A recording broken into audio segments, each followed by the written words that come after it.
You're listening to The Murder in My Family, brought to you by AbJack Entertainment. Be sure to check out some of the other great true crime podcasts from this network, including Missing Persons, Scene of the Crime, DNA ID, 3 Men and a Mystery, Malice, Zodiac Speaking, Riddle Me That, and All Things Crime. All of these podcasts are available for you to binge on right now, wherever you listen to podcasts. Subscribe where you're listening to this podcast so you don't miss an episode. The views and opinions expressed by guests on this podcast do not necessarily represent those of the podcast, its host, or sponsors. If you would like to discuss the murder in your family on this podcast, please be sure to visit themurderinmyfamily.com for more information. You can support this podcast by visiting patreon.com/themurderinmyfamily. This episode may contain unsettling material or subject matter. Listener discretion is advised.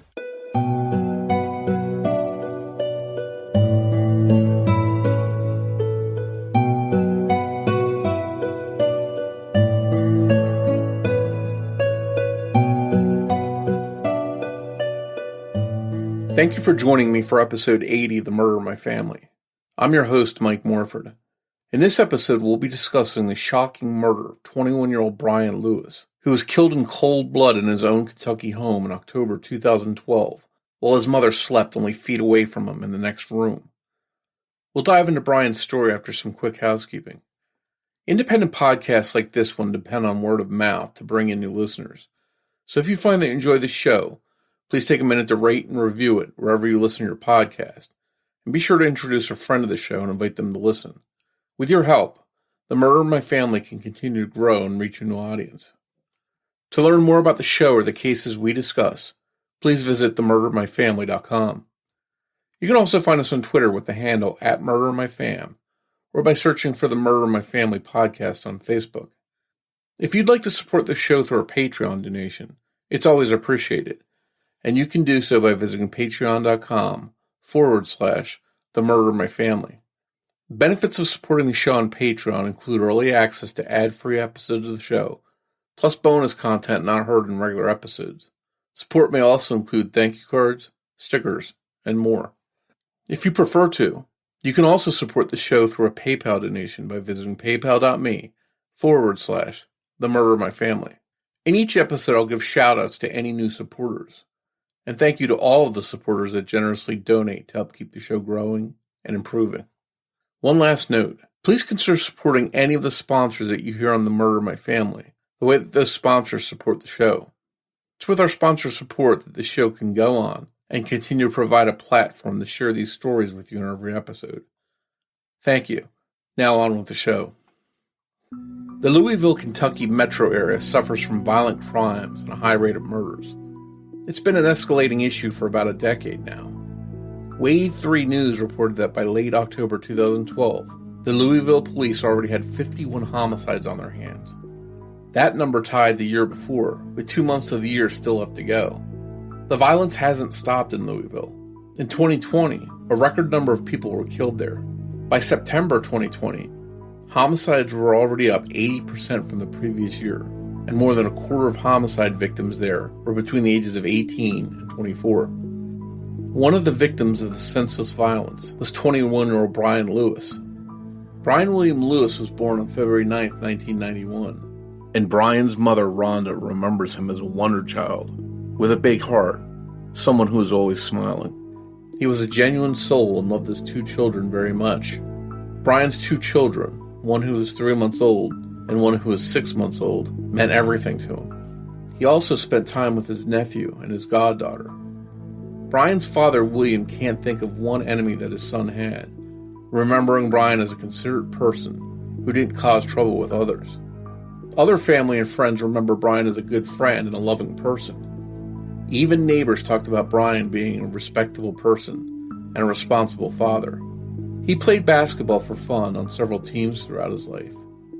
He was number 24 on the Fairdale High School basketball team. He was a sports fan in general, often wearing hats, jerseys, or jackets representing the Chicago Bulls or the St. Louis Cardinals. On October 20th, 2012, at around 2 a.m., Rhonda Mars Hampton and her family, including her son, 21-year-old Bryan, were sleeping soundly in their Hazelwood neighborhood home. A knock at the door woke Bryan, but not the rest of the family. A moment later, Rhonda was suddenly awoken by the sound of her son screaming out into the night. His short scream was interrupted before he could even finish the word no by multiple shots from a gun. Rhonda ran to the living room to find her son Bryan on the floor by the front door. His dog, Champ, a brindle and white boxer pit mix, had also been shot. Unfortunately, Bryan died right there before help could arrive. He had been shot several times, at least 7 and some reports say 8. His dog Champ had to be euthanized by Metro Animal Control due to his injuries. Bryan's aunt, Pam Lewis, got a call from his hysterical mother and rushed to their Bicknell Avenue home. Pam recalled seeing Rhonda in the street yelling no, and Bryan's father, William, laying on the floor sobbing as she arrived. When you talk about gun violence and homicides, it's often someone in a gang or who is just mistaken for someone associated with a gang, someone out partying or possibly making enemies due to personal conflicts of some kind. But Bryan Lewis was at his family home, asleep. He wasn't out making any kind of trouble. He should have been safe and sound. Instead, he became one of many victims of rising violence in Louisville. The biggest questions remain. Why was Bryan killed? Did he know the person that killed him that night? Police believe he was shot in an attempted robbery that went wrong. A knock at the door must have woken him up, and for whatever reason, whether he knew the attacker or merely tried to stop a stranger from entering his home, he was shot and killed. The Louisville Metro Police have apparently had leads in Bryan's case for the entire 8 years it's remained unsolved, but they haven't been able to put a case together against a suspected perpetrator because they don't have enough evidence. Police also believe that it's possible more than one person could be responsible for the murder. Since police can't even find enough probable cause to arrest someone, the chances of the case ever being solved and prosecuted remain low. Each year, Bryan's family members remember him by holding a vigil on the corner of Bicknell Avenue and Taylor Boulevard.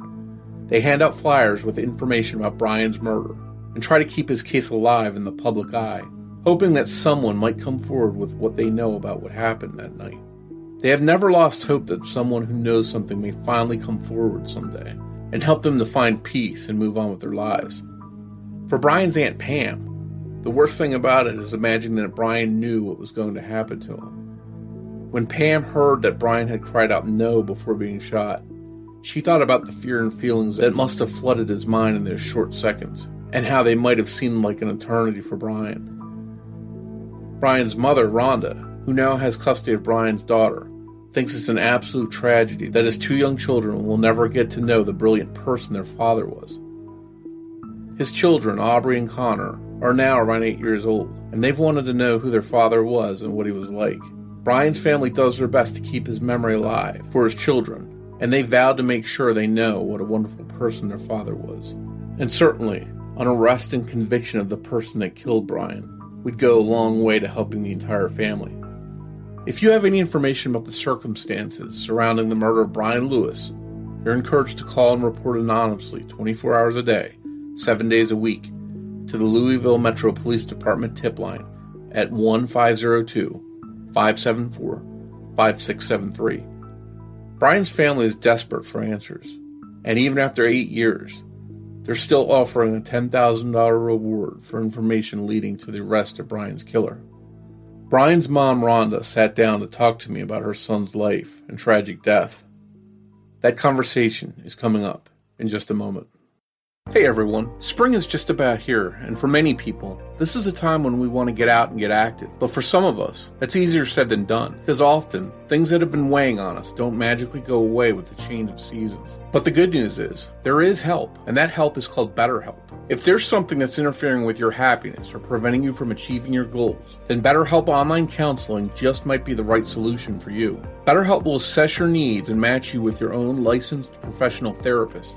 You can connect in a safe and private online environment. It's so convenient, and you can start communicating with a counselor in under 24 hours. This isn't self-help, it's professional counseling. Send a message to your counselor at any time. You'll get timely and thoughtful responses. Plus, you can schedule weekly video or phone sessions, all without having to sit in an uncomfortable waiting room. BetterHelp can assist you with so many things, from trauma to depression, and anger issues, to LBGT matters, grief, stress, and so much more. Anything you share is confidential, and while BetterHelp isn't a crisis line, it is convenient, professional, and affordable. In fact, so many people have been using BetterHelp that they're recruiting additional counselors in all 50 states. I want you to start living a happier life today. As a listener of The Murder in My Family, you'll get 10% off your first month of BetterHelp by visiting BetterHelp.com/family. Join over 1 million people taking charge of their mental health. Once again, go to BetterHelp, that's HELP.com/family, and you'll save 10% on your first month of BetterHelp.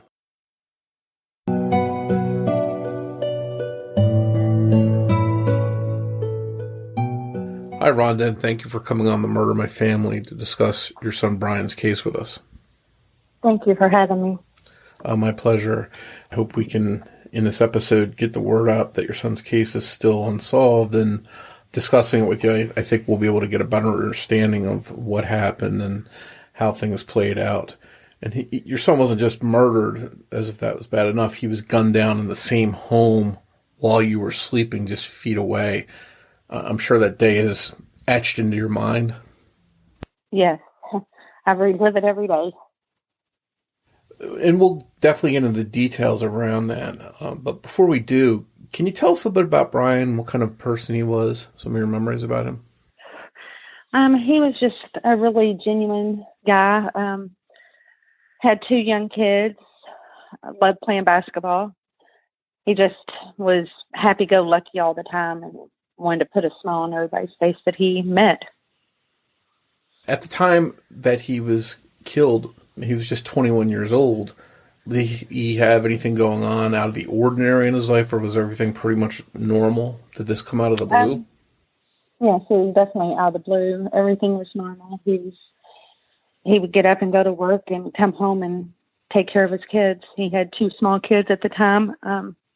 And at that time, that's what his life consisted of, getting up, going to work, maybe playing basketball, on the weekends here and there. And other than that, just taking care of his children. So it sounds like he was pretty busy between, working, spending time with his kids, and nothing out of the ordinary. No, nothing out of the ordinary. Yeah. That night when he was shot, October 20th, 2012, can you walk us through the events that happened that night as you remember them? Yes. He was supposed to leave and go to Western Kentucky's homecoming. He knew a bunch of friends up there that were going to be going. And at the last minute, he changed his mind. I was asleep on the couch, and I remember waking up to him moving around, and I was just shocked that he was still there. I was like, "What are you doing here?" And he said, "Oh, I changed my mind." He said, "That's not me much to go, to so far away from home to a big party like that." So I didn't think nothing about it. I said, "Okay, well, I'm going to go to bed." And like I said, this was at 12 o'clock. Didn't think nothing. I went to bed, and at 2 o'clock, woke up to gunshots. And when you hear gunshots in the middle of the night, I mean, I've personally thought I've heard gunshots at night and woke up and didn't hear anything. Is it something that definitely woke you up, like you heard them and you said, "Oh my God, that was gunshots," or did it take you a couple seconds to realize what you were hearing? I knew what I heard. I knew it was gunshots, but I actually, when I first heard them, I thought it was the neighbor's house. My bed had been by a window, and I thought that when I first heard them that it was coming from the neighbor's house right next door. So I kind of rolled off the bed because the window was so close to my bed. I rolled off the bed, and then once got to the floor, I realized it was in my house. There were so many that at that point I realized that that's in my house. So after you were awake, the shots were still going? Yes. And did you hear any talking or any commotion, any people walking or moving around, struggle or anything? The only thing I'd heard was Bryan scream no. And before he could get the whole no out, all I could continue to hear was gunshots. So that's got to be a helpless feeling because you're can only think that you'd be torn about trying to run out and see what's going on, but at the same time, you're human, and you know that going out to gunshots is not, when you hear gunshots, you go the opposite way. So that must have been a little bit of something you wrestled with in that brief second. Yes. As soon as I realized it was in my house is when I jumped up and ran out there. And by the time you got out there, was there any sign of anyone? Were they gone already? No, my front door was open and Bryan was in the floor. And there was no one around him? He was all by himself? Yes. So when you walked up to him to check him, I assume that's what you did. Was he awake or alert, or was he already gone, do you think? He was already gone. He had been shot multiple times. Yes. And that must have all been a blur for you at that time. And they also shot his dog. Okay. Do you think they shot it because it might have defended him? I'd say so, because they shot him in the face. Obviously, it's the middle of the night. You're jolted awake by this. You find your son on the floor. What did you do next? I had been calling 911 the whole time that I'd heard the gunshots on my way in there to Bryan.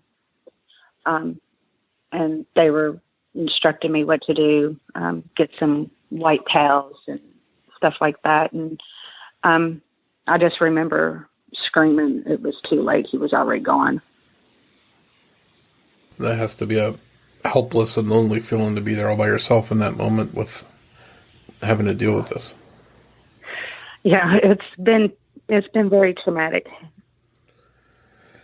So the police got there, the medical personnel got there, and I guess they confirmed what you knew, that he was gone. What happened next? What did they start questioning you right away, and what kind of questions did they ask? They took me outside. They made me leave the house and took me outside and set me on the sidewalk. And I think when the main detective got there, that's when he took me to his car and questioned me. And did they ask you questions basically like, do you know who did this, or did you see anything, or what kind of questions did they ask? They asked me if he had been fighting with anybody, or if I had saw anybody or heard anything, if I'd noticed while I was in there if anything was missing. I think at one point he asked me if I had did it. Just your normal questions, what I can remember. That's got to be a difficult question for a police officer to be asking, if you killed your own son. Yeah, I took that hard that night, but then, now years later, I realized that, that kind of stuff does happen. Yeah. And often someone that's killed is killed by someone close to them, so they start looking from that angle and then working outwards from there. Did you tell him, did you have any ideas of anyone that your son was having a problem with, or who might have had some kind of beef with him? No, Bryan didn't, he wasn't the type of kid to even have enemies. Everybody loved him.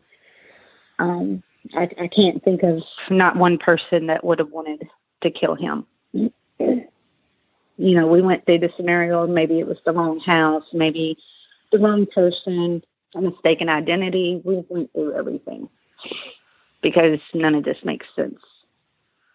Sometimes after things like this, people will start talking. There'll be rumors swirling around. Has there been anything that's come up mentioning your son's case or what might have happened?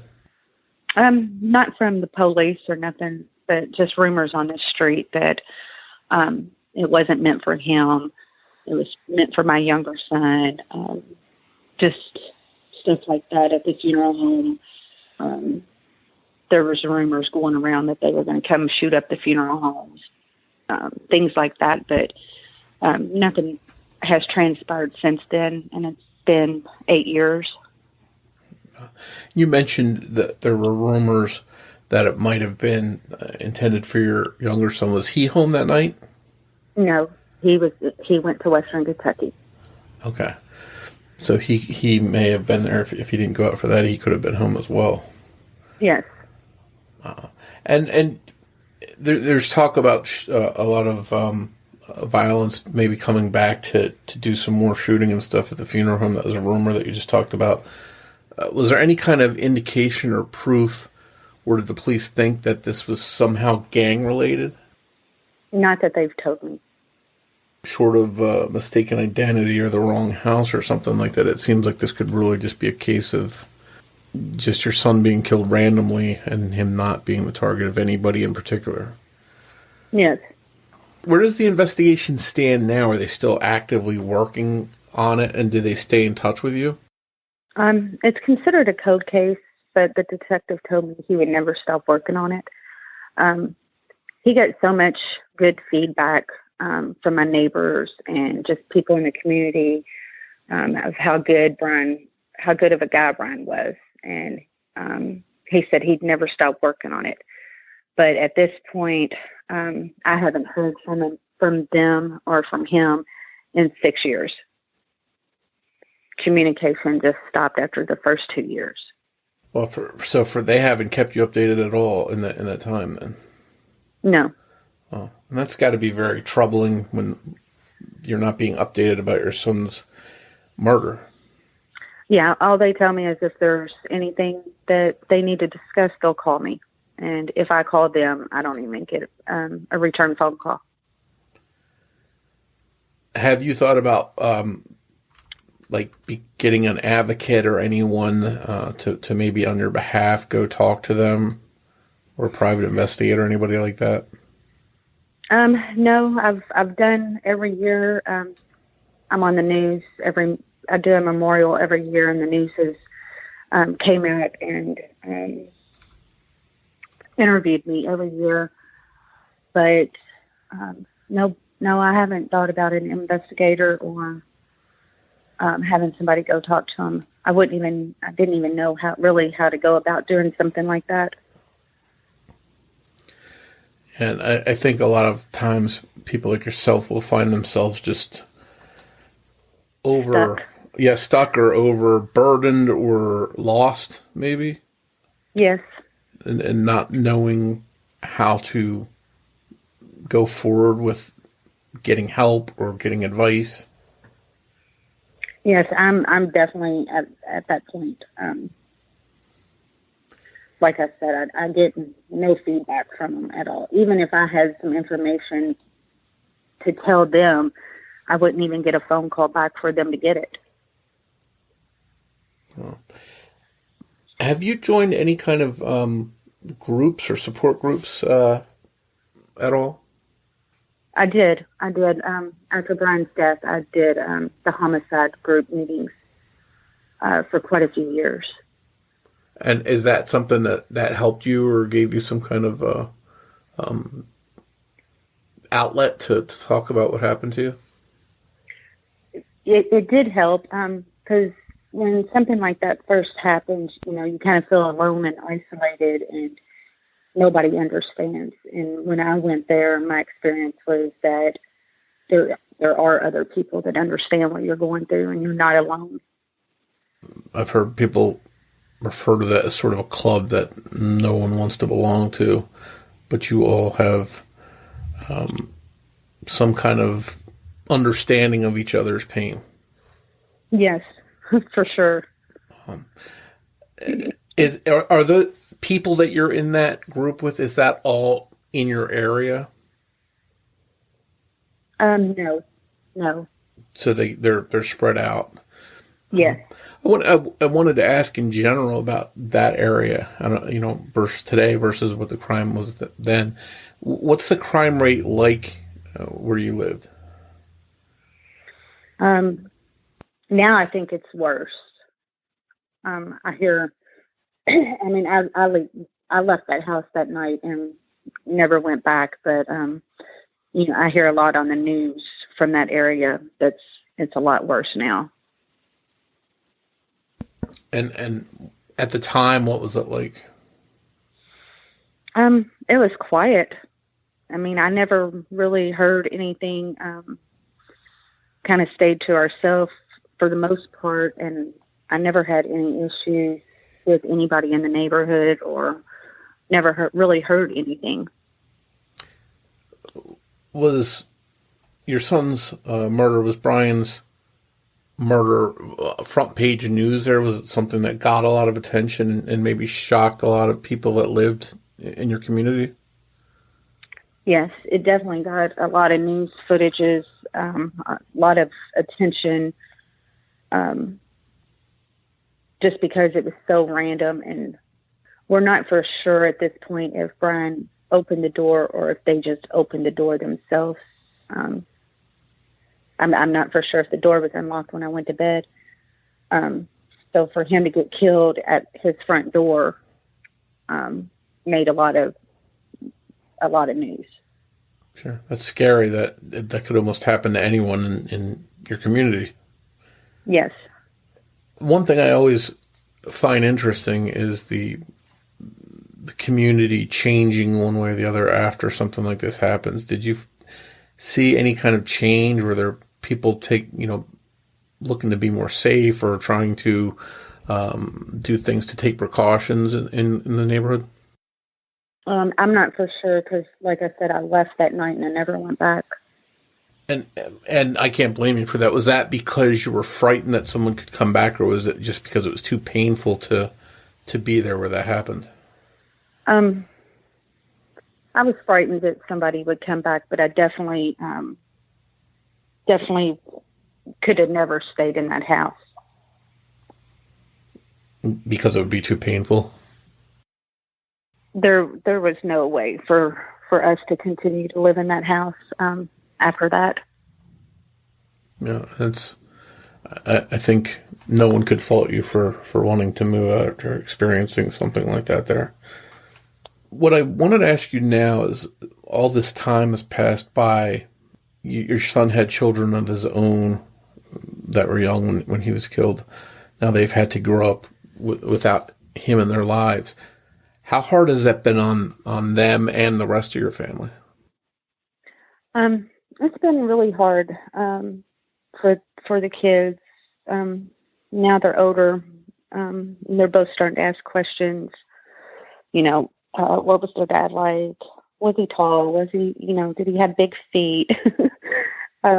Just silly questions that kids, ask. I actually have custody of his oldest, and I've had her since the funeral home. She left the funeral home with me, and I've had her almost 9 years. And it's really hard for her, I guess, especially being with me, because she sees my pain, and then she, sees pictures and she wants to know about him. And I think sometimes it's really hard when, like, her cousins are around and they're hollering, "Daddy, Daddy," and, she's don't have a daddy to holler for. Have you tried to keep them sort of sheltered from what happened, or have you shared little things about what happened? Are they old enough to understand that part of it? They have asked me, and I've told them that, somebody hurt him. I haven't went into details with them about him being shot and stuff like that, but they know that somebody hurt him. Well, and I think the most important thing about where the case is now is that it's unsolved, and we want to help do something about that if we can. If there's any way we can shake some kind of information loose or someone to come forward, so we want to help you get the word out there. Have you done anything as far as websites or Facebook pages for your son that people can go and check out or leave tips or contact you? No, I haven't made a page or anything. I do have a $10,000 reward that I've offered after the first year. Me and myself, my family, and Bryan's father's family was able to raise $10,000, and that reward's still out there. I always hope that people will just come forward and do the right thing and make a call, even if for the reward. Just do it because it's the right thing. But some people are motivated by a reward. So I guess in the end, if it helps you get the answers that you're looking for, then, so be it. But that's definitely a motivation for some people. And we talk about all the time that as time passes, people that were afraid to talk before might now not be afraid to talk, and they come forward, or people that they were afraid of die, and then now they're not afraid, they might come forward. So there's always hope that somehow, some way, somebody's going to come forward and share new information, and will help get the word out that the case is still unsolved. Yeah, I pray for that every day. Not that it's going to bring Bryan back, but I think that it could give us a little peace of mind or closure. Or, I hate the word closure, but some sort of understanding of what happened and why. And then not just that, but also because that person that's out there that did this could harm somebody else's son or anyone. If they're willing to shoot your son repeatedly the way they did, then they might do it again. Exactly. One last thing I wanted to ask you. The person that killed your son is out there listening, and they can hear your voice. What would you want to say to them? Just do the right thing. Turn yourself in.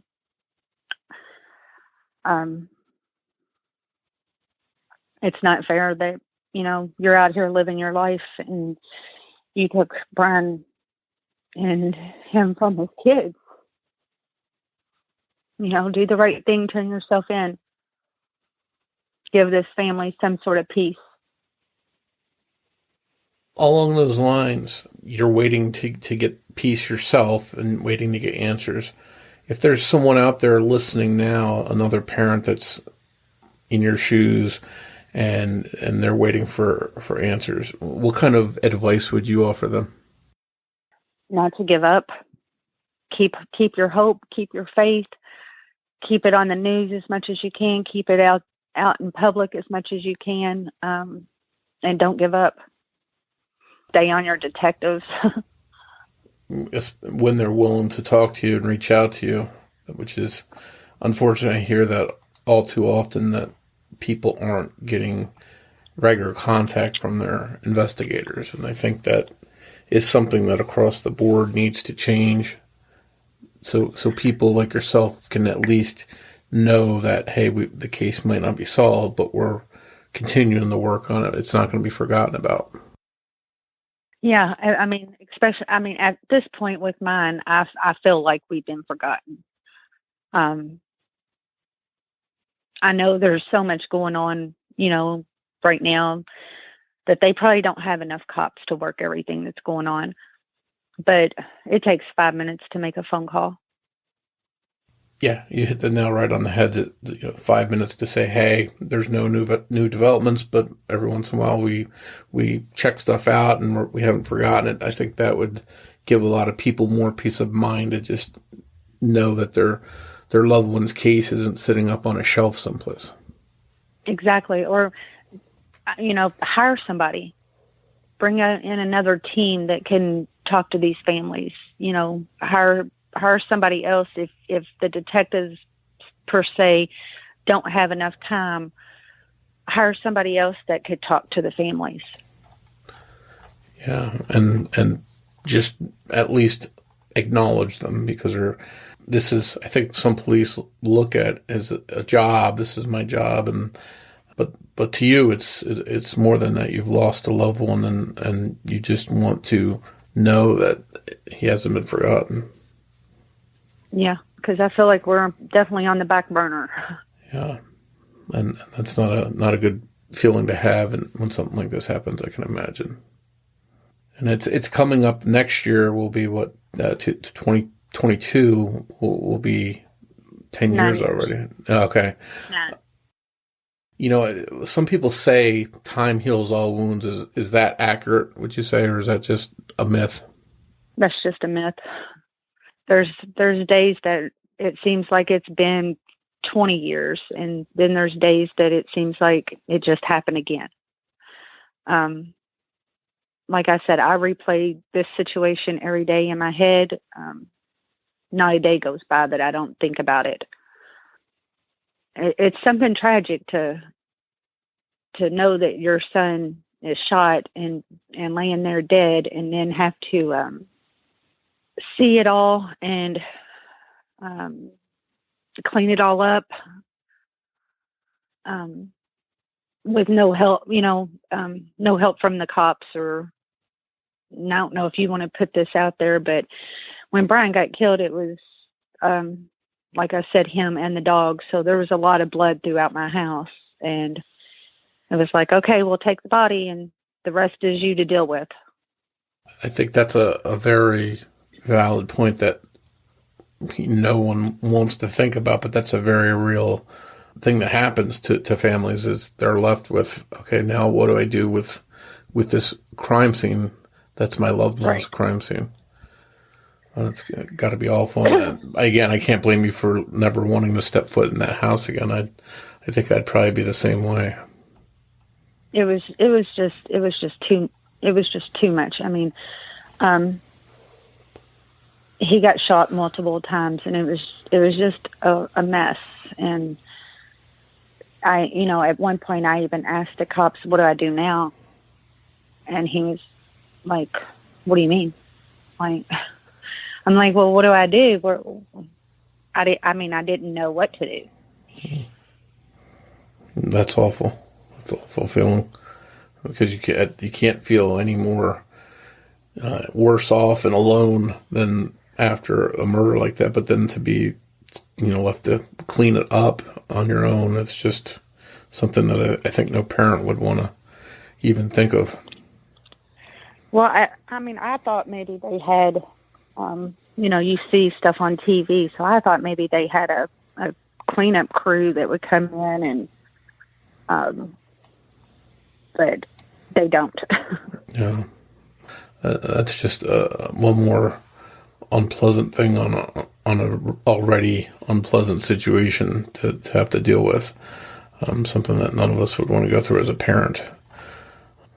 Again, we're approaching a decade since your son was killed. Do you remain hopeful that something positive will come, that you'll just get a call one day and say, hey, we made an arrest? What are you hoping for after all this time? I stay hopeful, but I also go back and forth. Some days I don't think it'll ever be solved just because it's been so long. But then there's other days that I'm like, okay, I'm going to get this before I die, and that's my thing. I hope that I see justice before it's my time to go. If nothing else, so maybe I could sleep a little better at night, and then I can maybe explain it to his kids when they're older. They have a lot of questions, and I don't have no answers. Again, I know you've been searching for a long time, and I hope that one day soon somehow you get those answers. Thank you. I do too. Thank you once again for joining me for this episode of The Murder of My Family. I'd like to thank Sonny Landon for writing and research assistance in this episode. As we wrap up, I'd like to play a preview of a podcast I'm very happy to tell you about. It's called Riddle Me That. Riddle Me That is an awesome show hosted by my friend Jules, and it's just been added to my network, AbJack Entertainment. I think you'll really enjoy it, so be sure to give it a listen. We'll be back here soon with an all-new episode of The Murder of My Family, and I hope you'll join me for it. But before you go, remember that every murder victim means something to somebody. Hi, I'm Jules from Riddle Me That True Crime. I'm Robin Warder from The Trail Went Cold, and Jules and I want to tell you a little bit about a case that means a great deal to us. The death of 9-month-old baby Jacob Landine on April the 10th, 1987 in Socorro, New Mexico. The day prior to his death, on April 9th, baby Jacob was being watched by his mother Brenda's new boyfriend John, not his real name, in his mobile home on 1453 Fatima Drive. While John was babysitting Jacob, Jacob would incur what would be his second head injury in a period of weeks. The prior head injury was a subdural hematoma, or brain bleed, and it was serious enough that it needed to be lanced to take pressure off baby Jacob's brain while being monitored by doctors over the course of several days. The circumstances surrounding how Jacob was injured and subsequently died are murky at best, with the suspect giving multiple versions of the events of the day, ranging from Jacob choking and accidentally hitting his head while trying to dislodge a cookie, to Jacob falling and John returning to see the injured infant. The suspect also reportedly confessed to officers that he was indeed responsible, but there is no paper or audio record of this confession in the police file. The reasons given by the DA for not pursuing the case are confusing as well, with one of the reasons being that they were worried that John would file charges against the state. It was the opinion of the doctors that baby Jacob was struck in the head and this was no accident. In the years to follow, John goes on to sexually abuse young Eric, as well as physically abusing his mother Brenda, and emotionally abusing and isolating them both, making their world very small. During the autopsy, layers of abuse seem to be present. A healing rib fracture from around the time of the first head injury is also discovered. It's impossible to say exactly when the injury took place, but what is clear is that someone was abusing young Jacob, and that person was most likely John. Eric Landine, Jacob's brother, has been fighting to get justice for him.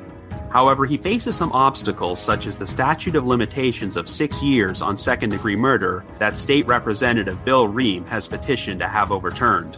Join Robin and I, as well as criminologist Dr. Ashley Wellman, an investigative expert, a legal expert, a forensic psychiatrist, as well as Jacob's brother Eric, as we explore all angles of this case and try to bring awareness, understanding, and hopefully, ultimately, justice for Jacob. The series starts on March the 1st. Tune in on your favorite podcast app.